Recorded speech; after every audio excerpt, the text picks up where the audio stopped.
अल्हम्दुलिल्लाह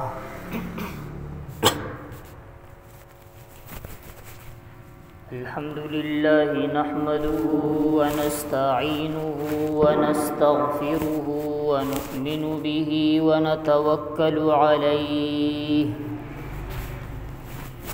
व नऊज़ु बिल्लाहि मिन शुरूरि अनफुसिना व मिन सय्यिआति अअमालिना मन यहदिहिल्लाहु फला मुज़िल्ल लहु व मन युज़्लिल्हु फला हादिय लहु व नशहदु अल्ला इलाहा इल्लल्लाहु वहदहु ला शरीका लहु व नशहदु अन्न सय्यिदना व सनदना व मौलाना मुहम्मदन अब्दुहु व रसूलुहु अम्मा बअदु फ़अऊज़ु बिल्लाहि मिनश शैतानिर रजीम बिस्मिल्लाहिर रहमानिर रहीम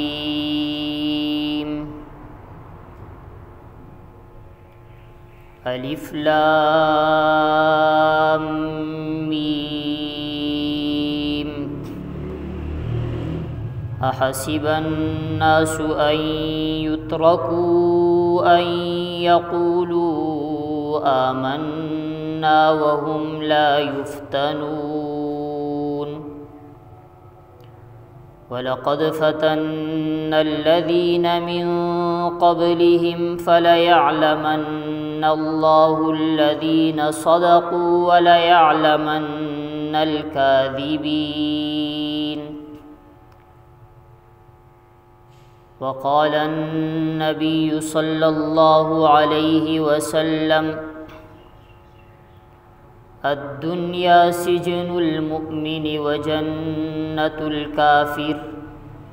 औ कमा क़ाल अलैहि अस्सलातु वस्सलाम सदक़ल्लाहुल अज़ीम व सदक़ रसूलुहुन नबियुल उम्मियुल करीम व नहनु अला ज़ालिका लमिनश शाहिदीन वश्शाकिरीन वल्हम्दुलिल्लाहि रब्बिल आलमीन।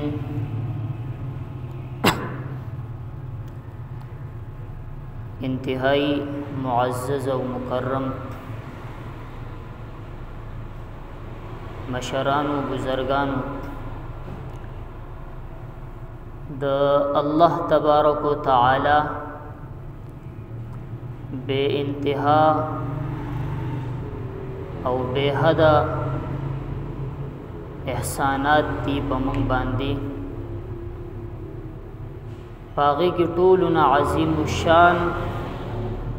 और टोलुना गट एहसान दादे चे अल्लाह तबारक व तआला मुंग टोल यौ इस्लामी घराना और इस्लामी मुआशरा की पैदा करियो। ما چې کوم آیتونه تلاوت کړو دا د سورۃ العنکبوت ابتدائی آیتونه دي پدې کې الله تبارک وتعالى چې دا آیتونه په پیغمبر علیه الصلاۃ والسلام باندې نازل کړي دي او پیغمبر علیه الصلاۃ والسلام چې صحابه کرامو ته دا آیتونه بیانول نو دا آغا وقتو چې صحابه کرام رضوان الله علیهم اجمعین باندې ډیر د ازمایښونو ډیر د مصائب او ډیر ګران وخت پیدا تیر شوی و چونکه ابتدای اسلام کې مشرکین مکه د جانبه په مسلمانانو باندې او په پیغمبر علیه الصلاۃ والسلام باندې ډیر زیات ظلمونه شوي هر قسمه پابندیانې پیوي عبادت کل عام نشو کوله الله تبارک وتعالى د مسلمانانو تسلی د پاره دا آیتونه نازل کړه. په دې آیت کې الله تبارک وتعالی ارشاد فرمایي چې آیا دا خلق به دا ګمان کوي چې مونږ ایمان راوړو، مونږ کلمه طیبه ووایو، پیغمبر علیه السلام نبوت تسلیم کو، د الله تبارک وتعالی د وحدانیت اعلان وکړو، او هغې نه وروستو به مونږ خلق دغې شان پرېږدي وهم لا یفتنون، او په مونږ باندې به ازمایښونه نه راځي. یعنی الله تبارک وتعالی په دې آیت کې اهل اسلام ته دا پیغام ورکوي چې کله تاسو د ایمان په لاره باندې راغلی، تاسو ایمان قبول کړو او هغې نه وروستو بیا که تاسو د شریعت مطابق د شریعت په مزاج باندې خبره هم کوئ، نو تاسو ته به تکلیفونه، مصیبتونه، ازمایښونه دا ټول به تاسو ته جوړیږي. هر قسمه تکالیف ته به تاسو ځان تیار ساتئ. هغه تکالیف جسمانی هم کېدی شي، هغه تکالیف مالی هم کېدی شي، هغه تکالیف لسانی زبانی چې ورته وایي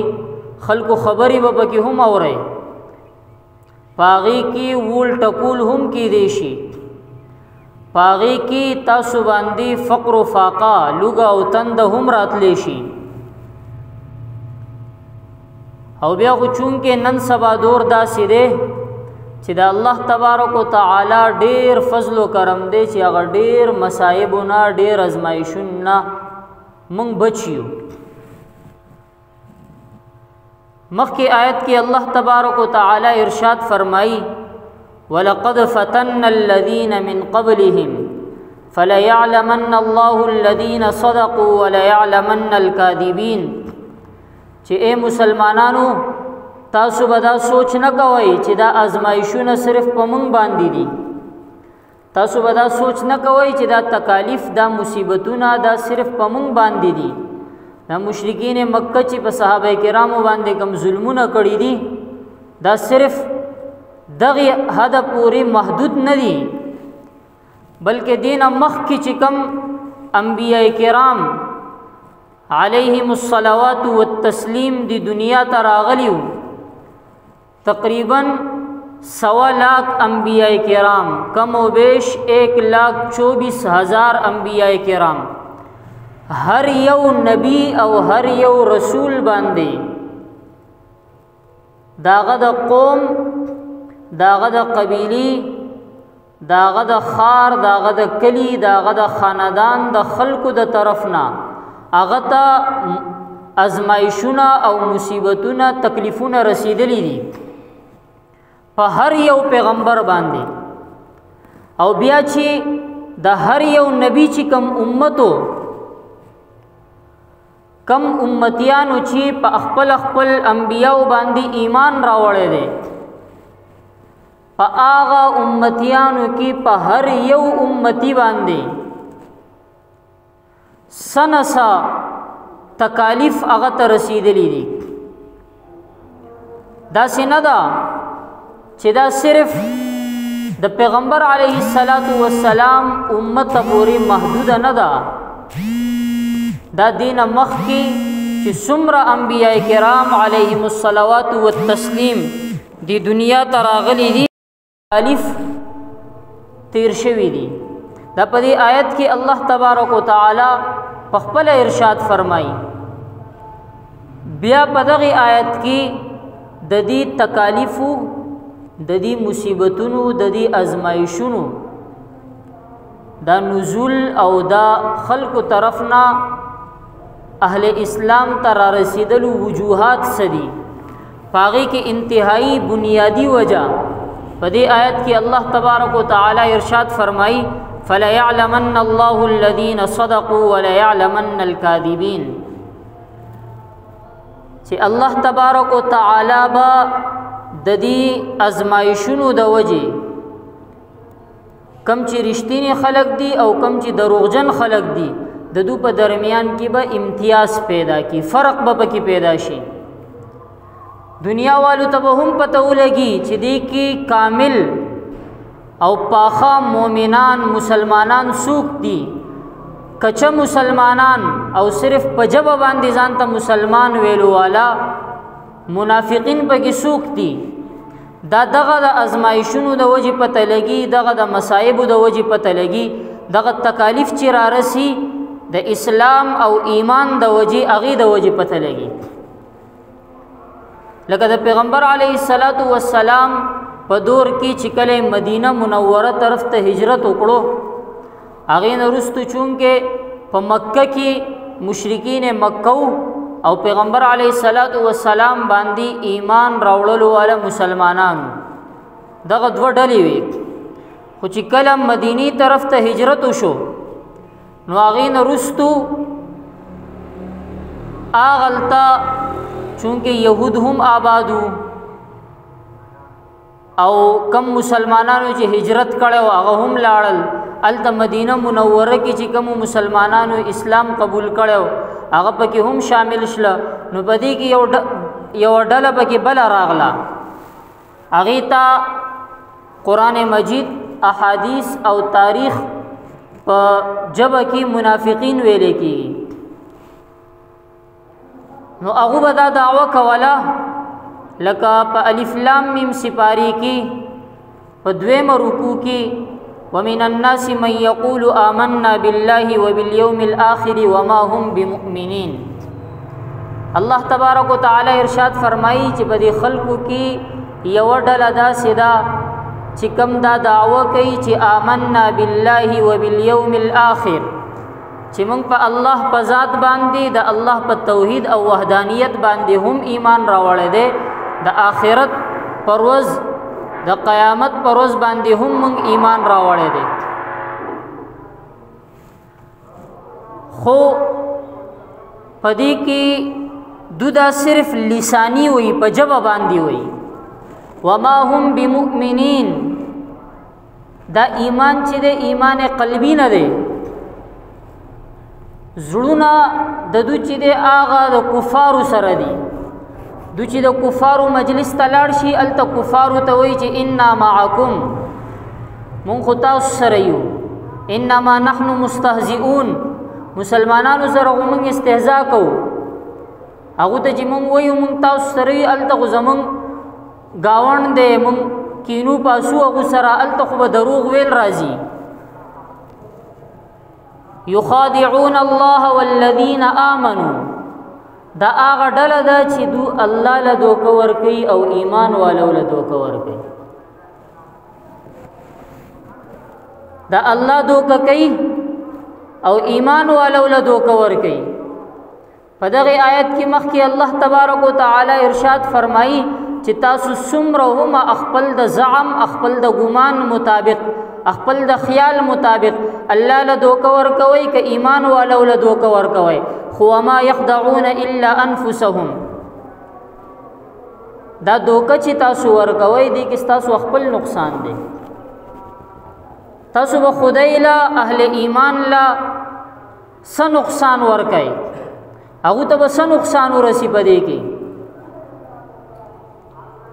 دغه د منافقینو تذکره ما کوله چې د جنگ احد په موقع باندې مدینې نه چې د مسلمانانو لښکر ووتو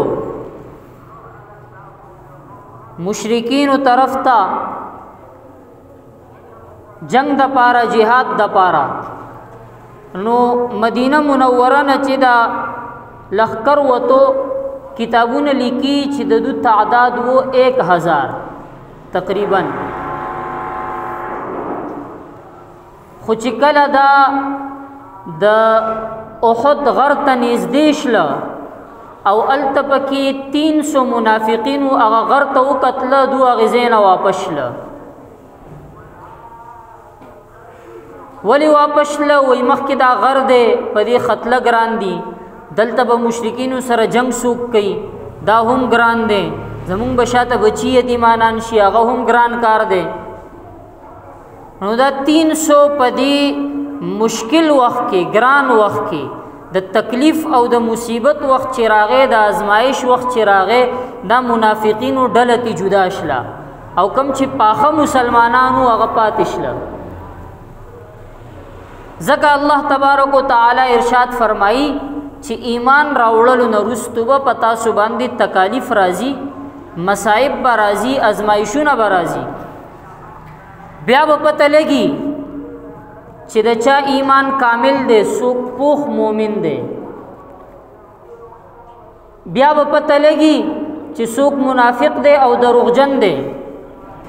په دې وخت کې به منافقین او دروغجنان رستو شي، پاخه ایمان والا او پکې پاتې شي. لکه ابتدای اسلام کې پیغمبر علیه الصلاۃ والسلام ته چې کله نبوت ملاو شو نو هغه وخت کې پیغمبر علیه الصلاۃ والسلام ته دا حکم وشو چې الله تبارک وتعالى آیت نازل کړو وانذر عشیرتک الاقربین چې اے پیغمبر علیه الصلاۃ والسلام ستا د دعوت ورکولو او د تبلیغ کولو اولنې حقدار خلق چې کم دی هغه ستا قریبي رشتہ داران دي. او دا د قرآن مجید یو عام ضابطه ده چې کله هما یو د شریعت مطابق سکار وي هغه انسان شروع کول غواړي نو اول خپل د ذات نه، خپل د کور نه، خپل د تبرنا، خپل د محلې نه، خپل د معاشرې نه، هغې نه وروستو دا بیا دا سرورو په دنیا کې پیلاویږي، په دنیا کې بیا دا خورېږي. نو پیغمبر علیه الصلاۃ والسلام ته حکم وشو چې خپل قریبي رشتہ دارانو لا دعوت ورکا. انذر لفظ راغل دی چې خپل قریبي رشتہ داران او يروا، دا الله يروا ول پزړه کې واچوا، دا الله د عذاب نه او يروا، د جهنم نه او يروا، د قبر د سختیانو نه او يروا. نو پیغمبر علیه الصلاۃ والسلام چې اولنې اعلان وکړو خپل د نبوت او د الله تبارک وتعالى د وحدانیت، نو په هغه وخت کې تاسو ودا بارها اوریدي چې پیغمبر علیه الصلاۃ والسلام باندې اولنې گزار کولو والا ابو لهب د پیغمبر علیه الصلاۃ والسلام ترو، یعنی پیغمبر علیه الصلاۃ والسلام باندې چې کوم ازمایش راغله او ټولو نه اول خپل د کور نه، خپل د خاندان د طرف نه راغله. او په دې آیت کې یو بل اشاره هم دا وانذر، یعنی پیغمبر علیه الصلاۃ والسلام ته الله تبارک وتعالى دا حکم نه ورکوي چې ته دوته د جنت خوشخبریانې واوره یا ته دوته ښه شیزونه واوره. الله تبارک وتعالى ورله حکم ورکوي چې ویره، یعنی ټولونه اول دا یو عام ضابطه ده، یو عام قاعده ده، عام اصول دي، فقها علما مناطقه د ټولو په نزدیک دا یو عام اصول او قاعده ده چې دفع مضرت اولا ہے جلب منفعت سے. یعنی یوځه کې چې انسان د یو فائدې سوچ کوي نو اول با د هغې چې کوم نقصانات دي هغې خاتمه به کوي، یا یوځه کې داسې دوه شیزونه راشي چې هغې کې په هغې شي کې فایده هم وي نقصان هم وي، نو انسان له پکار ده چې هغې شي نه ځان بچ کړي، ځکه د نقصان نه ځان بچ کول دا غوره دي د دې نه چې هغې نه تا ته فایده میلاوه شي. او مونږ چې کلمه طیبه ویو په هغې کې هم ټولو نه اولنی جز دی لا اله، ټولو نه اول به انسان د ټولې دنیا او معبودانو انکار کوي، ټولو نه اول انکار دی، پهله صفایي د صفایه ده، هغې نه وروستو بیا الا الله دی، د الله تبارک وتعالی توحید به په دې زړه کې راځي. دغې شان مونږ یو پلیټ کې سالن د پاره یو پلیټ وي نو موږ اول د هغه پلیټ د صفائی کوشش کوو چې هغه صفا شي نو هغې نه وروسته بیا موږ د هغې نه فایده حاصلو چې څو پورې صفائی نه وي شوي نو هغه فایده حاصلول هغه بجای د فایدې د نقصان سبب ګرځي ځکه انسان به ټولو نه اول خپل د زړه خپل د معاشري خپل د کور خپل د خاندان خپل د قام قبیلی دې کې چې کم خرافات تی رسم و رواجات تی کم غلط کارونه دي د دې صفائی کوشش وکړي د دې چې صفایه کیږي د دې غلطو کارونو رسم و رواجاتو او د څومره خرافات چې دي صفائی نه وروسته به بیا انسان چې دی هغې ځای کې بیا د قرآن مجید کم چې ښه خبرې دي کم چې د فایدې دي کمو کې چې بشارتونه خوشخبریانې دي هغې نه وروسته به بیا د هغې دعوت ورکوي لکه څنګه چې پیغمبر علیه الصلاة والسلام ته حکم شوی و انذر عشیرتک الاقربین زما نننۍ موضوع چې کومه وه هغه دا وه چې انسان ایمان راوړلو نه وروسته به په هغه باندې هر قسم آزمایشونه تکالیف او مصیبتونه راځي ما د سورة العنکبوت ابتدایي آیتونه بیان کړه په هغه آیتونو کې دغه تذکره ده چې مخکې قومونو باندې هما دغه شان وختونه تیر شو دي په دې قوم به هما په دې امت باندې به هما دغه شان راځي بیا په دغه صورت کې مخکې تفصیل سره په هر یو رکوع کې الله تبارک و تعالی بعض انبیاء نوم اغسته ده او په هغه انبیاء باندې چې کم تکالیف کم مصیبتونه کم ازمایښونه راغل دي صرف او صرف د دې د وجې چې هغه د الله تبارک و تعالی کم دین چې هغه په صحیح حق باندې بیانول شروع کړ نو بیا په دې صورت کې الله تبارک و تعالی دی امت لا تسلی ورکړي چې انبیاء کرامو باندې ازمایښونه او مصیبتونه راغل دي نو بیا مونږ پکې څوک یو که مونږ هم حق خبره کوو سمه خبره کوو د شریعت مطابق خبره کوو نو مونږ باندې هم دا تکالیف او مصیبتونه به راځي دي ته به ځان تیار ساتئ الله تبارک و تعالی د عمل کولو توفیق نصیب کړي وما علینا الا البلاغ المبین